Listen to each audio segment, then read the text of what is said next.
Welcome. I'm Jim Stock. I'm Vice Provost for Climate and Sustainability at Harvard University and the Director of the Salata Institute.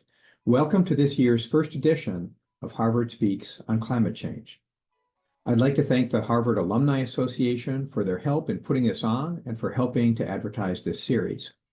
Now, normally this series goes into a specific topic related to climate change, sustainability, and the energy transition, like we did last year. But today, to start the semester, we're going to do something a little different. Over the course of the past year and summer, we had inquiries from multiple members of our viewing audience. We have some basic and not so basic questions about climate change and the energy transition. So we decided to spend some time on those questions, taking up audience questions and providing answers from our Harvard experts. So to help us with this task, we've got 4 members of the Harvard faculty who work on very different problems related to climate change. So I'd like to welcome them now and have them join the webinar. In alphabetical order, they're Joe Aldi. Joe is the Teresa and John Hines Professor of the Practice of Environmental Policy at the Harvard Kennedy School. Joe is an economist with expertise in climate policy. He's involved in various research programs in the Salata Institute, including a climate research cluster on corporate net zero emissions targets, and also another project on international global climate arrangements. Anita Beres-Beta is Professor of Landscape Architecture, Harvard Graduate School of Design. Anita's practice encompasses landscape-level changes to facilitate adaptation, especially in urban environments where adaptations can accommodate local populations who are confronting serious climate change challenges. Peter Huybers is Professor of Earth and Planetary Sciences, Faculty of Arts and Sciences, and Professor of Environmental Science and Engineering in the Paulson School of Engineering and Applied Sciences. Peter's work is truly wide-ranging, encompassing global climate modeling, assessing solar geoengineering, agricultural productivity, climate migration, and many other areas. Mary Rice is the Mark and Catherine Winkler Associate Professor of Environmental Respiratory Health. She was just recently announced to be the new director of the Center for Climate, Health, and Global Environment, or C-Change, at the Harvard T.H. Chan School of Public Health. I'm particularly excited to welcome Mary and look forward to working with her in her new capacity. So the way this is going to work is I'm going to read some questions, read a question, and then open it up. I think most of these questions will typically be handled best by 1 or 2 members of the panel, but a few of them I think we want to get everybody's opinion on. If you want to drop a question in Q&A, please do so, and I'll try to get to it. We've got some great questions already, some from quite distinguished Harvard alumni. We didn't ask permission to provide questioners' names, so I'll keep the questions anonymous. So with this introduction, let's get started. So I'm going to read through the question, in some cases edited or composite, and then turn it over to the panel. So we're going to start with questions about the climate system. What do we know? What do we need to learn about? So a first starting point question is that are we at the point now where action to slow or halt human emissions of greenhouse gases is warranted? Or do we need more research? And if so, what research is critical before we act? And I think, Peter, sounds like a question for you. Yeah, thanks, Jim. Yeah, it's I think overwhelmingly obvious that climate change is upon us. We're already dealing with the effects, and we're in store for more. Maybe I should just run down as a kind of introductory framing here some of the things that we're just seeing as of this year. All right, so 2023, last full calendar year, that was the warmest year on record, 1.18 degrees Celsius warmer than the average between 1901 and 2000. It's the hottest year on record since 1880. And in fact, the 10 hottest years in the record are the last 10 years in the record. Okay, so that's a fairly clear pattern of events. That warming has driven changes that were predicted to occur.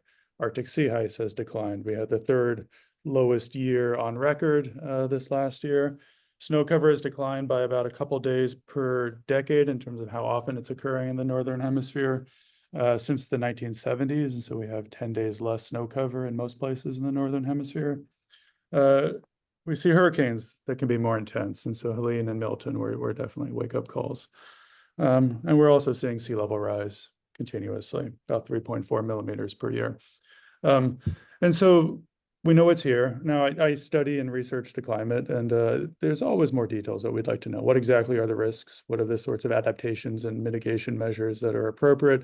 So understanding what's going to happen in detail is critical. But waiting until we have 100% assurance on exactly what's going to happen is a recipe for having all sorts of major changes and irreversible effects taking place.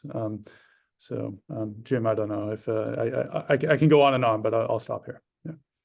That's really great. I think that's a really good summary. And I guess I would just say that there's always more that we need to learn. And one of the areas that's particularly critical for learning more is in the area of sea level rise and glacial melt and melting of ice sheets. And we just hired a terrific oceanographer, physical oceanographer in the Faculty of Arts and Sciences in your department, actually, Peter, who studies melting ice sheets in Greenland and what happens, how that actually is accelerating and getting the science right. So getting the science right is incredibly important, but that said, so much, just like Peter just said, so much is all pointing in exactly the same direction, that we have to be able to accept that it's quite real, and at the same time continue to do good science. So one other question that came up is about tipping points. I think a lot of people are just curious, like when you hear this term tipping points in the climate system, what does that mean? Is that going to be accelerating global warming? Maybe you can explain that whole concept. Sure. People are, tipping point, it basically is, you push something and you get a linear response or some sort of response, and then at some point you get over a threshold and it falls over, and it's hard to put it back, just in general. So with regard to a tipping point in the climate, it's this notion that there are elements of the system that are irreversible, at least on anything that approaches a societal timescale. We actually have already broached one important tipping point, and that's with the Greenland ice sheet. So the Greenland ice sheet, we have two ice sheets that are left to us, the Antarctic ice sheet and the Greenland ice sheet. We had many more 20,000 years ago during the last glacial maximum.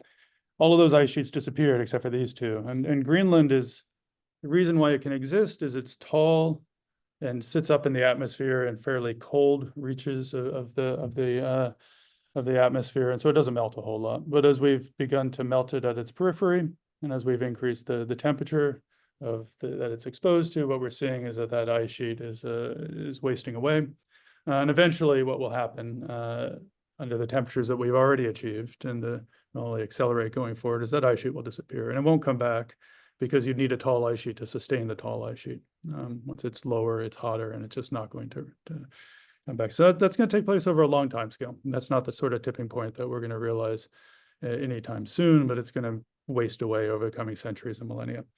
There's other sorts of tipping points that one might be, I think, particularly cognizant of.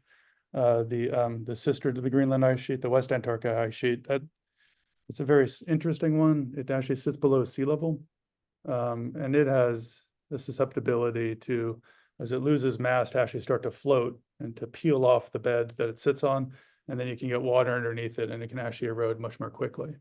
The major question is just how quickly can and might the West Antarctic ice sheet disintegrate. Sea ice, we can see as having tipping points and not coming back once we've lost it.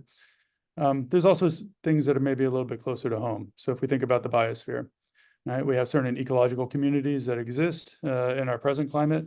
At some point, it could be that they are no longer viable. There are concerns, for example, about the Amazon and whether or not this is going to be something that can be sustained going forward.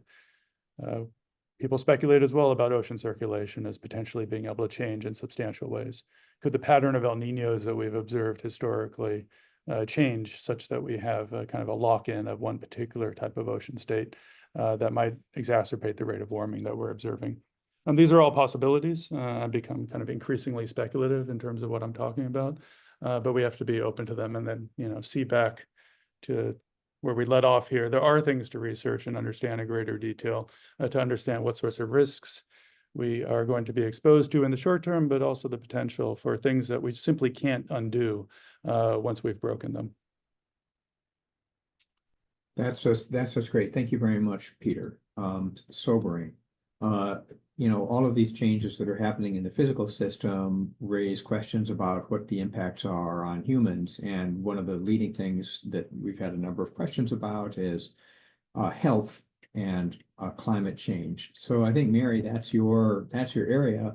Let me start with one of the questions that was raised, which is, what do you see as what do you understand to be the biggest climate threats to human health? Which sounds like an easy question, but I think it sounds to me like that's kind of a tricky question, because we have all of these things, heat and wildfires and vector-borne diseases that might be changing. What's your take on that? Yeah, I thank you first of all, for having me on this panel. It's really a pleasure to be here, and I'm excited to work with all of you on these really important issues. Jim, I agree with you. There is no simple answer to this question, and I would say the biggest health threats really depend on what part of the world you're talking about. Hurricanes and wildfires are a really big deal here in the United States, but food scarcity, forced migration are causing death and mortality in many other parts of the world. I personally am a physician, a pulmonologist, and I treat the health effects of fossil fuel combustion, wildfire smoke, aeroallergen exposure in my clinics. But to give you a little kind of an introduction of some of the major issues here, heat-related illness and heat-related mortality is obviously a very serious public health problem. And I think we all pay attention to the big headlines, healthy people dying during marathons, large numbers of people dying during extreme heat waves. But there's another whole tier in the middle there of people who are coming to the hospital with ordinary things like heart failure, kidney failure.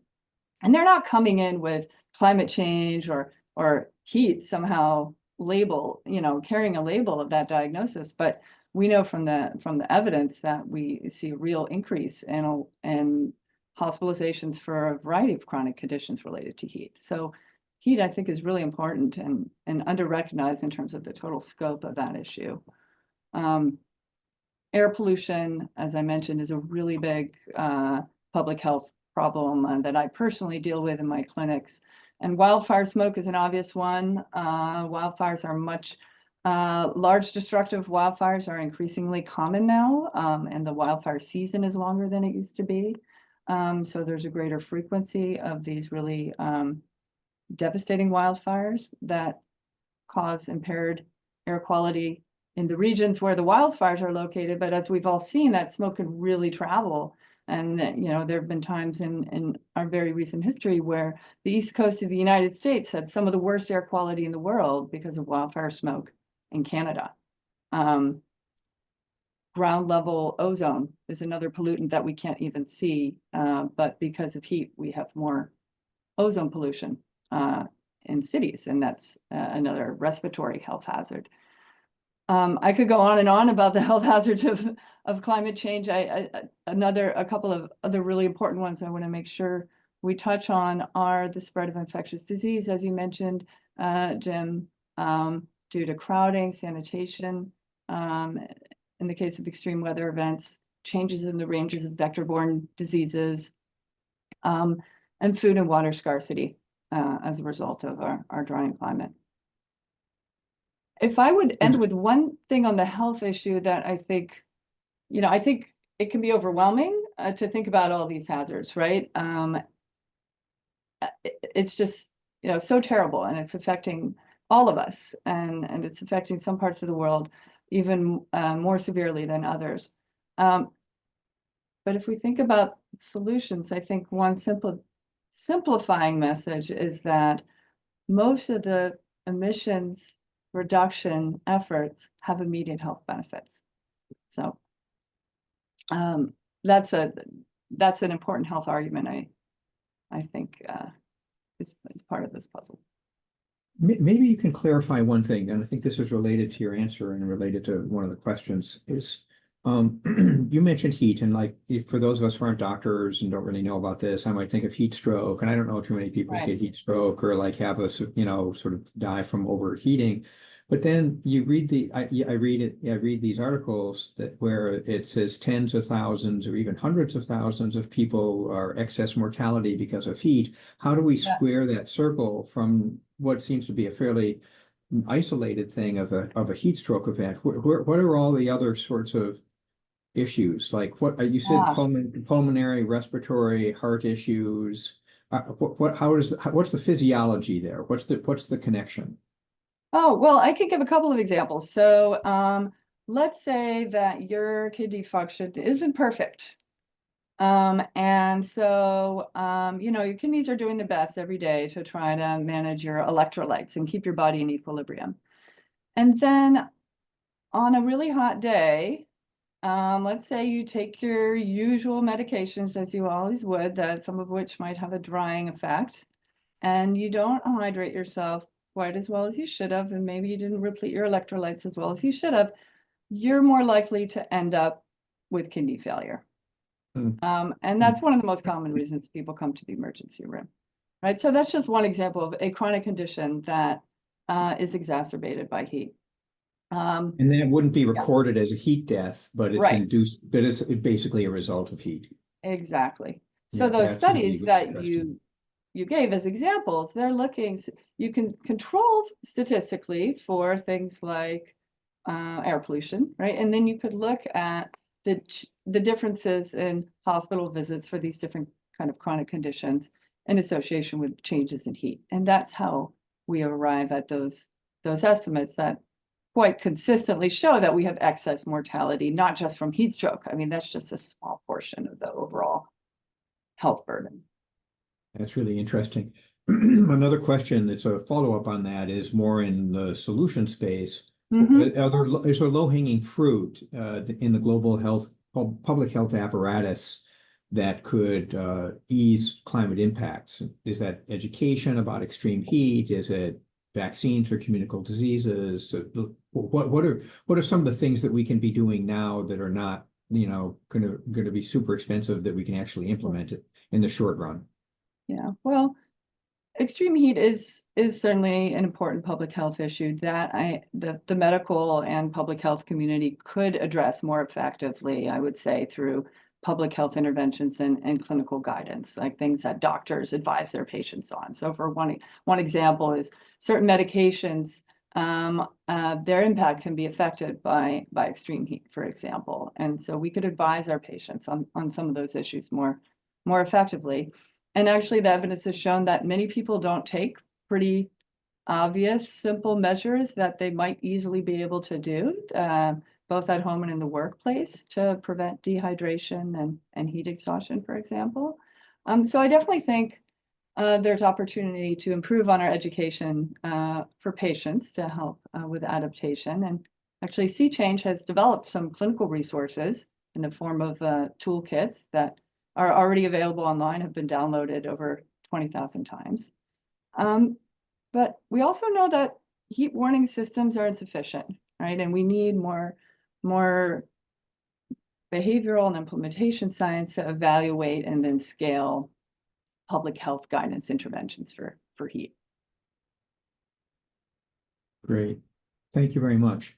We have a whole host of questions that are associated with reducing emissions. So if you take what Peter was saying, we know enough that it's anthropogenic in terms of these impacts. And you take Mary's comments that these impacts have severe health consequences. The source of the warming in the first instance is increasing concentrations of greenhouse gases and most notably CO2. So that raises the question for quite a few people of like, what should we be doing? So here's a specific question on mitigation policy or reducing emissions. Mitigation is jargon for reducing emissions. So if we focus on the United States, what are the key policies that would help reduce emissions? Should these be policies supporting green technologies like advanced batteries? Are there other policies to take into account? Joe, maybe you want to handle that. Thanks, Jim. I think on this question on sort of where there are the opportunities in the United States for reducing emissions, it's important to keep in mind we already have quite a wide array of policies supporting deployment of clean energy, whether it's through the federal level, when we think about subsidies in the Inflation Reduction Act, but we also have at the state level. In many states, policies that mandate the deployment of renewable power in the electricity sector, that are trying to promote improvements in energy efficiency for households. So we already have a lot of policies moving forward here. And so I think the question is, when we think about what additional policies do we need going forward to accelerate decarbonization, we need to think through how these new policies will work with this existing landscape, at times complicated and patchwork landscape of policies. So I think one thing that jumps to mind, and there's a lot of discussion right now in Washington on this, is how to think about reducing the time it takes to build new energy infrastructure. That we've got a lot of subsidies to support building out new renewable sources of power. We have subsidies to support new nuclear sources of power. We even have some subsidies focused on transmission, but the holdup with transmission is as much on the permitting process, getting your permits, your licensing, going through all the relevant reviews. That is what is holding up some of these projects and slowing how fast we can decarbonize the US economy. So some of the proposals out there for permitting reform would, for example, make it easier for the federal regulator to jump in and require the building of a large transmission line if it's sort of carries enough juice over a long enough distance, if it's in the national interest. Now, we've had something on that, like that on the books, but this would actually give FERC greater authority and greater discretion to identify a project that would be in the national interest, and a more streamlined process by which a developer could go through their state and then go, if they're not able to get the state to permit that line, to then quickly go to the federal regulator to get that line approved. Another would be to try to accelerate how quickly we can go through the review process for environmental impacts. In some cases, to say we don't have to do a review. So under the National Environmental Policy Act, there are reviews for environmental impacts. Sometimes those reviews can take a number of years.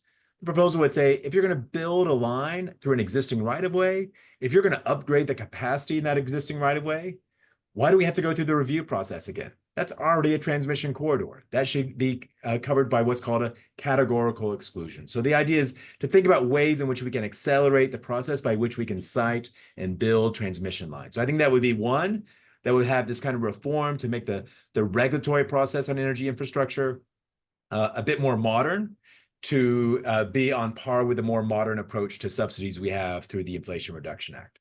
Now, the second thing I would say is that while the Inflation Reduction Act has done a lot to promote clean energy adoption by lowering the cost for you to buy, whether it's an electric vehicle or for a utility to invest in a large-scale wind or solar facility, we don't face a penalty right now. In most parts of the country, outside of California and a little bit of the Northeast, no one faces a penalty for their carbon emissions associated with burning fossil fuels, and especially with respect to coal. So to talk about some of the policies we could pursue going forward, we could think about a carbon price of one form or another that would make it more expensive to burn coal for electricity. Now, that matters a lot for emissions, because going from coal to natural gas to produce electricity is about as good in terms of CO2 as going from natural gas to solar or wind. It's a big improvement just inducing that switch, let alone the fact that you are then moving down that trajectory for over time. It'll become more and more costly to run power plants that are burning natural gas. You'll want to switch more and more as the technology becomes even more available to these new renewable sources of power. So I think a second policy option would be how we can drive down quickly the emissions in the power sector by further moving coal out of the mix of generating technologies. The third thing I'd say is to try to think through, and this may map in part to the second part about how you might use a carbon price, is how to think about what we're going to do in the US that can actually leverage emission reductions around the world. And think through what might be the ways that, instead of having what has sometimes been described in recent years as a mix of subsidy war and maybe trade war in the climate context, the subsidy war being, is China going to subsidize too much of their domestic production? We'll put tariffs on imports coming from China in the clean energy space. Some countries are upset with the United States for having generous subsidies for manufacturing capacity now in the US, and have talked about whether they should have their own subsidies to compete or put tariffs on US manufactured goods. We have the EU now saying they want to put on effectively a tariff on the carbon content of the goods going into the EU. There's been discussions about that for the US as well. It's a bit of competition without much coordination right now. It's also something that frustrates many developing countries outside of the big emerging economies who feel like it's just making it harder for them to try to live up on what they've tried to pledge to do to reduce emissions.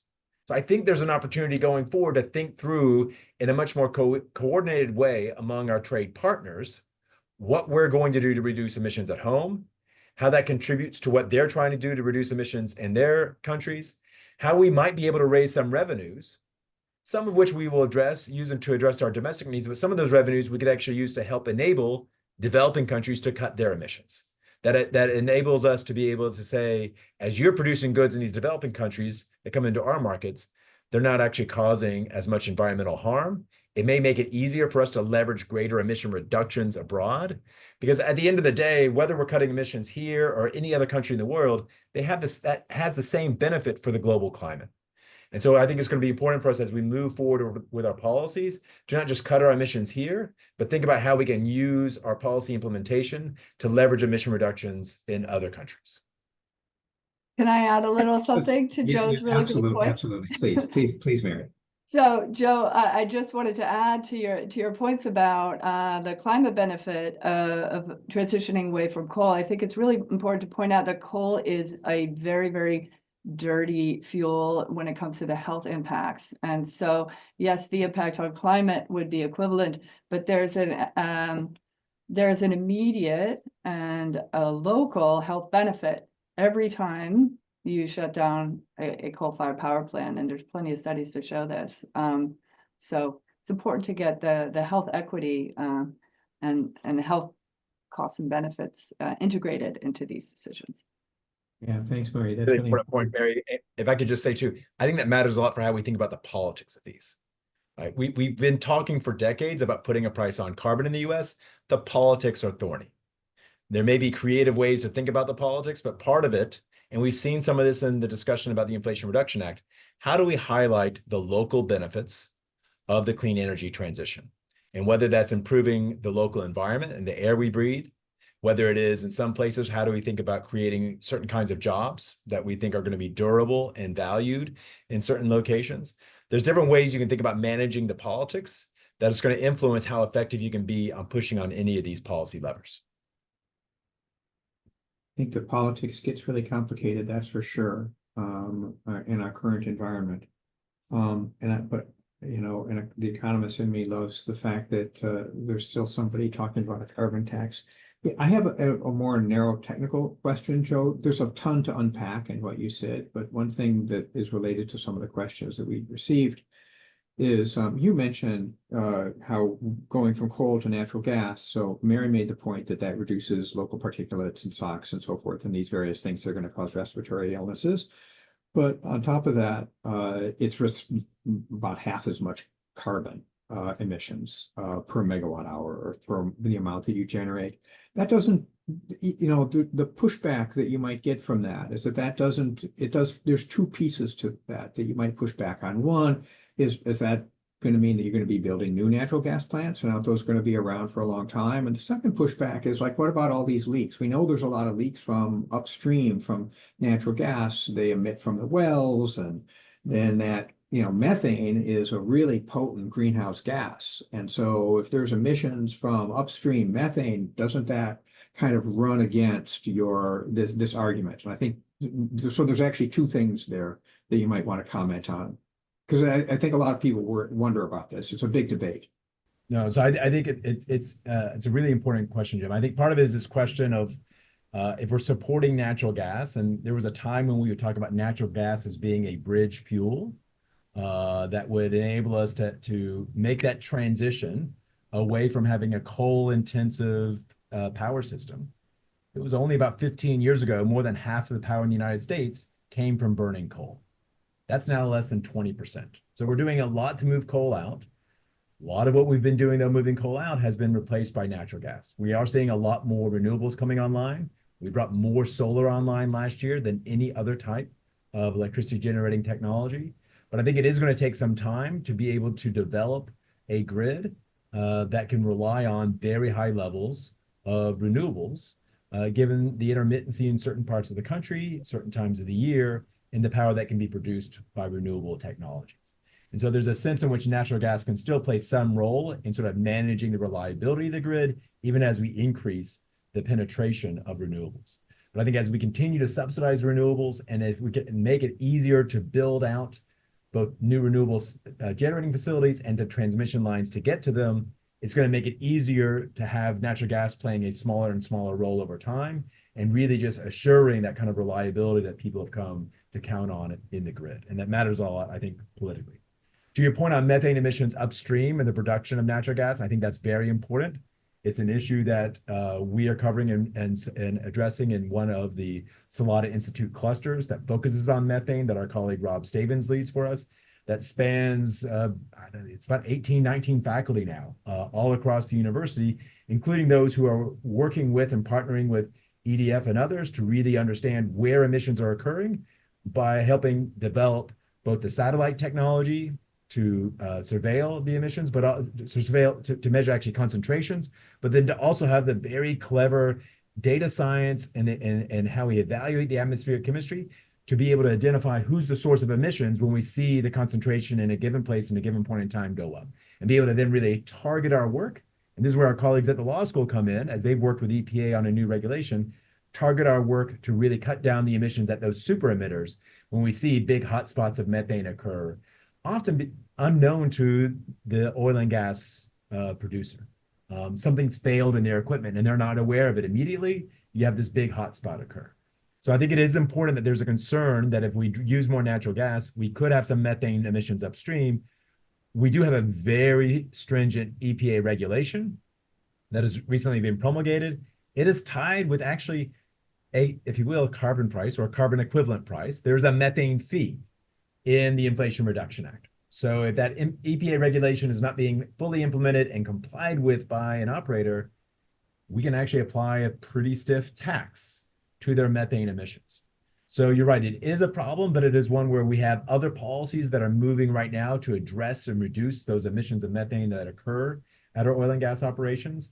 And it's something where we're leveraging, I think, a lot of the expertise here at Harvard to address that and advance those efforts. That's great, thanks. You know, I think for somebody who's not in the weeds with this, it just seems overwhelming how many special things there are. And if you think about what you talked about upstream methane regulations, a methane fee, subsidies from the IRA, citing reform. You managed to use utter the word FERC. This gets really complicated, and I would just say for the audience, you know, you think, oh gosh, I can think of 87 things. How do I rank them? And actually, a big part of what academics do in this space and the sort of the tool-based analysis is to try to say, well, yeah, this is important, and this is going to be more tons. This is probably not very many tons. What are the best things to focus our limited resources on? So if we're going to spend money on something, do we get the most money by spending it on biofuels? Do we get the most money? Do we get the most bang for a buck by spending it on biofuels? Do we get the most bang for a buck spending it on FERC reform or whatever it is? And so there's a lot of hard analysis in the background. I just want to say, Joe, sounds like, gosh, those are great ideas, but who knows? The actual reality is there's a ton of hard analysis in the background in terms of thinking about what the priorities are. As you said, given where we are right now with the IRA and with the various impediments that we face and with the technologies that we have at hand. I'd like to switch over to the adaptation space. And Anita, I think there's some questions for you in particular. So adaptation is about, you know, okay, climate change is going to be, is already upon us, and we need to be reducing emissions, but we need to be preparing our cities and our environments to be more resilient because we're having more storms, more heat waves, more flooding, all of those things. So a question for you, Anita, is what cities in the world, if any, do you see as leading the way in adapting to climate change? And related to that, what holds a city back from adapting in your experience? Well, thank you, Jim. This is a fascinating conversation. Everyone's contributions make me think of how we can redesign cities for better use of energy and of course getting to cleaner air and overall health.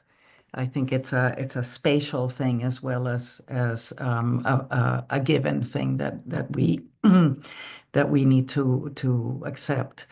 Adaptation takes many forms and scales of intervention, and in cities. And I'm not really aware of any one place that does it all.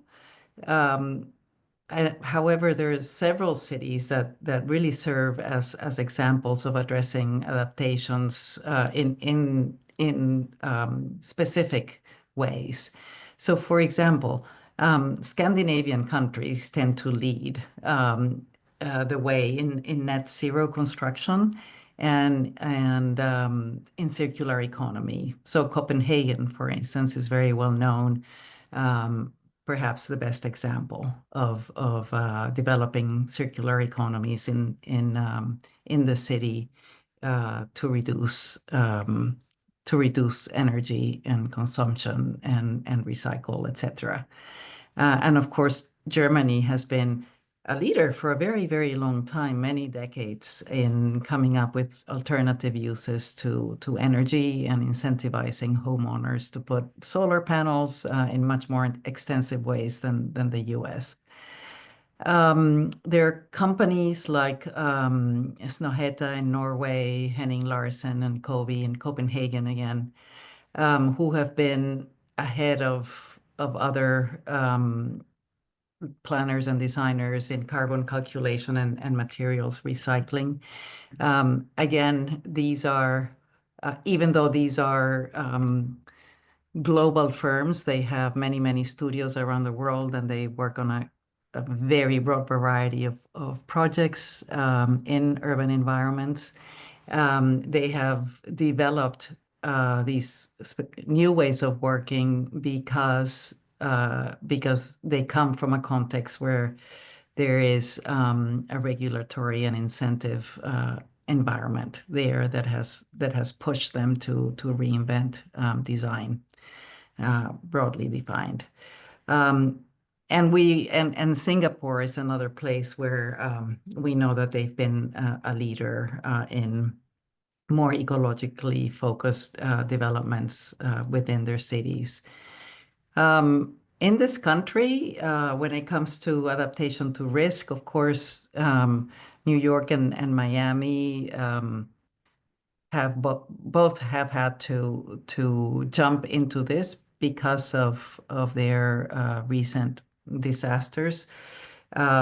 Here we tend to really distinguish between the planning processes, which take a very long time, and then the implementation. I should also mention here New Orleans, which is also done quite a bit of planning, of work at the planning level. And then in the East Coast, we have many cities who have started doing planning for large-scale afforestation and planning for urban forests.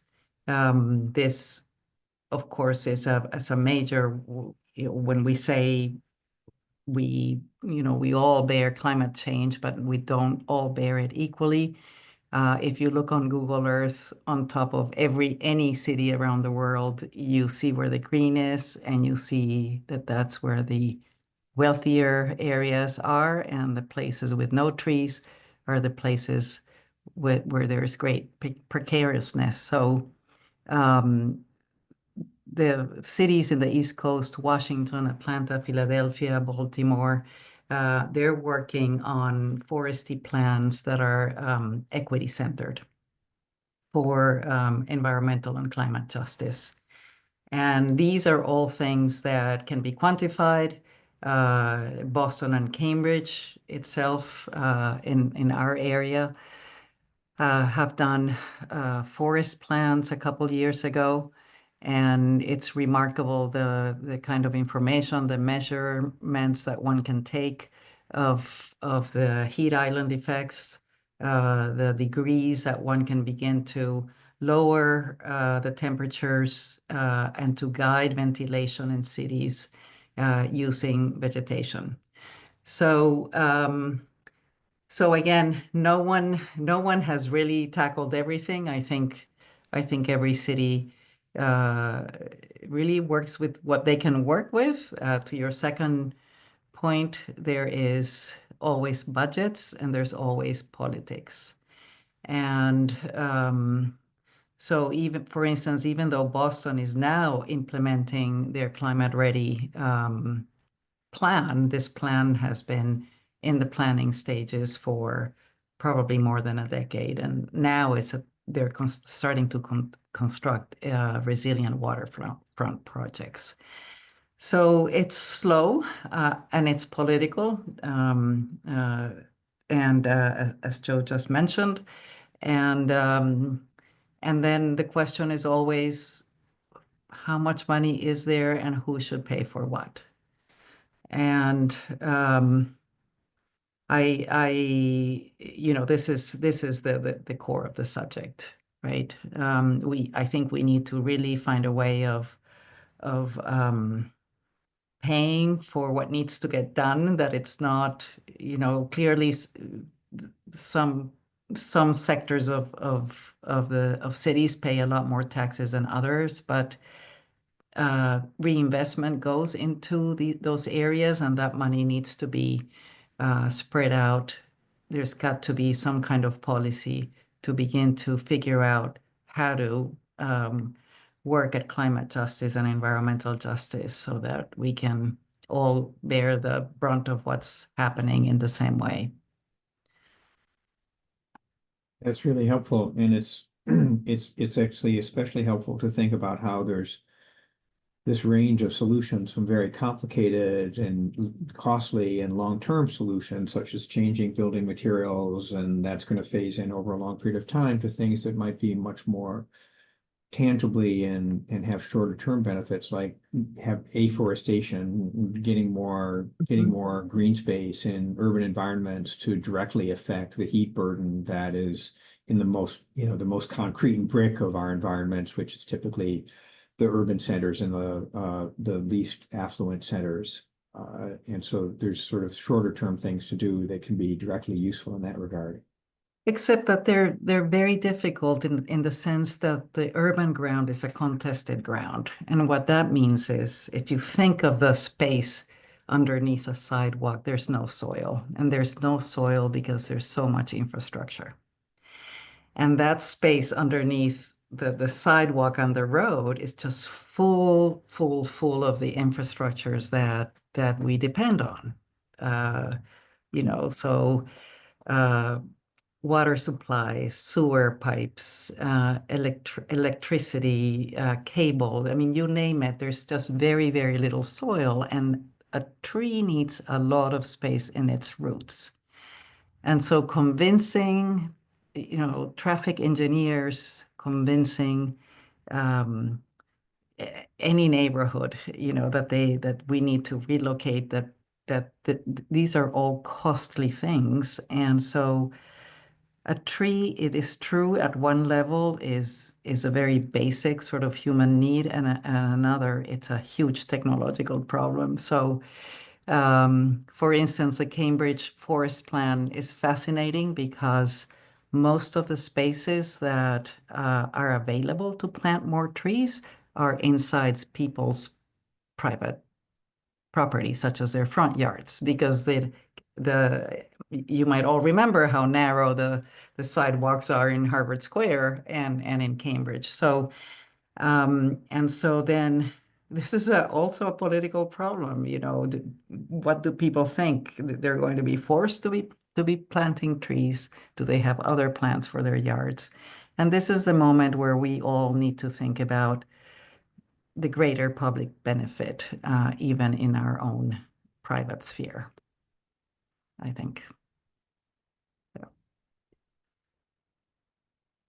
That gets us to a question. That's great. Thank you. Thank you so much, Anita. That gets us to a question from that a number of people have asked, which is, it's easy to feel powerless given the enormity of this problem and the needed solution. So what can individuals do? open to suggestions.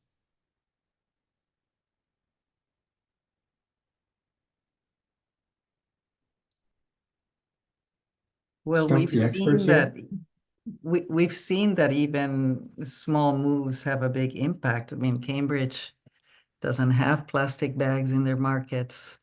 Some towns don't have plastic bottles in their town, and people complain, but it works. We all in our household can reduce consumption, can share rides, yes, I mean, we can question every aspect of our daily lives and edit that. I mean, if we were to do that en masse, everyone, we would look what happened during COVID, right? All of a sudden the air was clean. Even the canals in Venice started to have fish and transparent water. So and those were all, those were all the single person doing something. It's just the coordination and the politics and my sense is that we're not sharing in the mission in the way we should. I'm going to start off with some concrete things. Okay, so I'll let me kick in a few here instead of just being moderator, because this is such a terrific question. My students ask this all the time. There are a few things that we do in our lives. There are many things that we do in our lives that use a little bit of energy. There are a few things that we do that really determine how much energy we use and also how clean that energy really is. So one of them is the car that you buy. So if you buy an electric vehicle, you're going to be reducing emissions compared to some comparable internal combustion engine vehicle. So that's one thing that you can do. It turns out that between the Inflation Reduction Act incentives and the declining price in electric vehicles, you're saving money when you do that. Now, you might find it kind of annoying when you go on a road trip and try to charge. So, we're working on that. That's a task. But that's one thing. Another thing is if you're going to go replace your furnace, like I think I have to replace my furnace in the next few years, I'm going to get a heat pump. And so that's going to have a side benefit of being able to air condition part of my house that isn't currently air conditioned. It's going to be a pain in the neck because you got to find an installer who can do it. But it's going to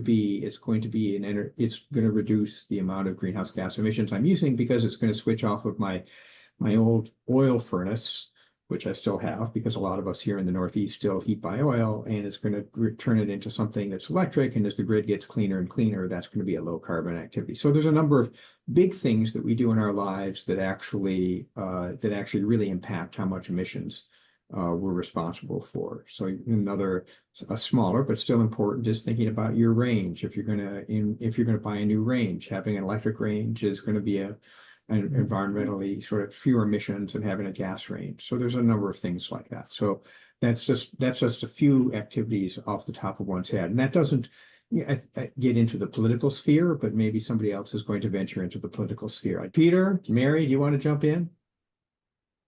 I can jump in here.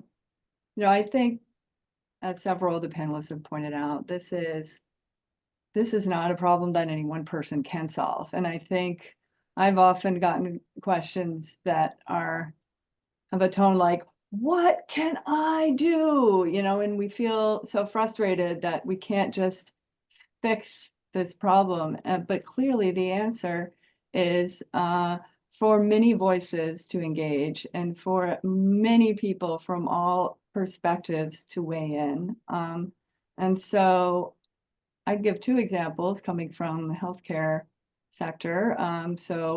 I always advise clinicians who want to get engaged to plug into an organization that already exists where you have a relevant perspective to offer. So in respiratory health, that would be, for example, the American Lung Association, which has been very effective nationally and also locally in advocating for clean air and clean climate policy. And they welcome volunteers who have some relevant expertise, patient stories to tell, for example.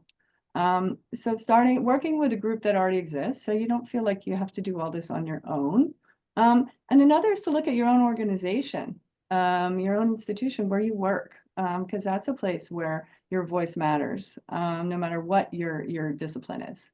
So for doctors, that would be hospitals, right? And many hospitals have a sustainability committee. In fact, I first found a spot on my hospital's sustainability committee dating back to literally picking up the phone about 15 years ago and asking to talk to the facilities manager at my hospital and to talk about our energy sources for the hospital. So picking up that phone, even if it's out of your comfort zone, is a way that you can provoke change. Peter. Yeah. One of the main things I study is paleoclimate, so I'm always thinking about long time scales. So there's an urgency to act, and there's things that we want to say, what can we do right now? And I think that's entirely appropriate and valid. But this is also an issue that's going to be with us for literally centuries, right? The CO2 that we put into the atmosphere, 10% of the molecules we put in are still going to be with us in 100 years in the atmosphere. They just stay there and hang out. And they're going to continue to warm the climate, and we're going to continue to deal with them. And so we also need long-term durable solutions. And honestly, the ways that I see that as being most effective is education, so that people understand what's happening. We also need to build trust amongst appropriate sources of information. So we have a question here. How do we know about the greenhouse gas emissions? I don't know if we'll be able to get to it, but wow, we could go into that in great detail. And we're trying to make it better. How well do we actually understand exactly what's happening, why, and what the implications are? And I think clarity of thought, clarity of expression, and kind of a clear understanding of the cause and effect is going to be helpful in that education and trust component eventually. So those are some kind of ways that I think Harvard can play a particular role. And all of us can play a role in here by educating ourselves, by talking to others, by seeking the best understanding that we can find. And I think if I could just underscore that point, Peter, climate has become one of many highly politicized topics, at least here in the United States. That's different in other parts of the world where it's much less politicized in some places. But in the United States, it's a highly politicized topic. And I think to the extent that we, sort of going back to the question of what can we as individuals do, I think for starters, it's doing our best in just our daily conversations and in our social spheres to try to take this out of the realm of politics and into the realm of just like education, understanding, and seeing possible advantages of many parts of the energy transition. Like, it's fun to drive EVs, for example. Well, Peter, I think we actually still have a few minutes. Do you want to talk a little bit about GHG emission metrics? Like when we say there's so much emissions of greenhouse gases, of CO2 in the United States, how do we actually know that? I mean, we don't have monitors out there on every smokestack or on every tailpipe. How do we know? By no means, right? So we can contrast two different ways of understanding what the greenhouse gas emissions are. So we talk about CO2, the principal greenhouse gas, because of its quantity and how long it stays in the atmosphere for. We can do a top-down sort of inventory where we say, well, we can actually see how much CO2 is in the air, and we monitor that quite well. It's well mixed, and so it's easy to look at a few points around the globe and understand how much is there. And we think about the various sinks that are occurring. We know that about half of the CO2 emissions every year are going into the ocean and into the biosphere. And so what we see is that accrual of CO2 in the atmosphere about times 2 is how much must be coming in on a year-by-year basis. And so what that turns out to be is around 10 gigatons of CO2 emissions per year. Then we can do a bottom-up inventory as well. And we can look at best estimates across different industry sectors, across different nations. What are the CO2 emissions? And these things are sufficiently consistent that we have a really good sense of the, not just the order of magnitude, but within about plus or minus 10% in terms of what our overall emissions must be.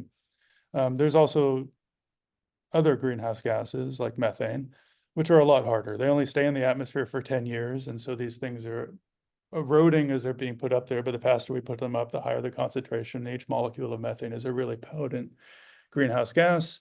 And we know that there's a multitude of sources. There's all sorts of natural sources like wetlands, And there's sources that are associated with agriculture and livestock, particularly cows, that are important. We know it comes from natural gas exploration. And here, Harvard is really helping with the ability to do top-down and in some ways vet the bottom up by getting high-resolution satellite imagery of concentrations that you can look at in relation to winds so that you understand what flux is occurring from different facilities around the world. And this is work that the Salata Institute is sponsoring. Steve Wofsy is working on this along with the Environmental Defense Fund.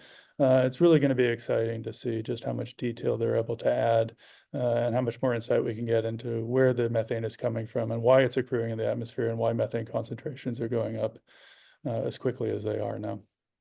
So I think that's a good point to pivot to a final question, which I will take, which is what this is. This wasn't a plant, but one of the questions actually was, what can universities do? So let me say something from that perspective. Put on my director of the Salata Institute and vice provost hat. I think what Peter was just referring to was the really tough research, the really hard research that we're doing here and in other universities to figure out in this particular case, how do we detect methane emissions, but more generally, what are the new ideas, the new technologies, the new concepts, the new policy proposals, the new ways of business operation, the new ways of carbon accounting, all of those sorts of things that can be used down the road in the short run, but then in the longer run, in the real world as we're trying to reduce emissions. What are the new ideas that we can put out in landscape architecture to increase resilience, to sequester emissions at the same time to reduce heat impacts? How do we work through these issues? These issues are complicated, they're really granular.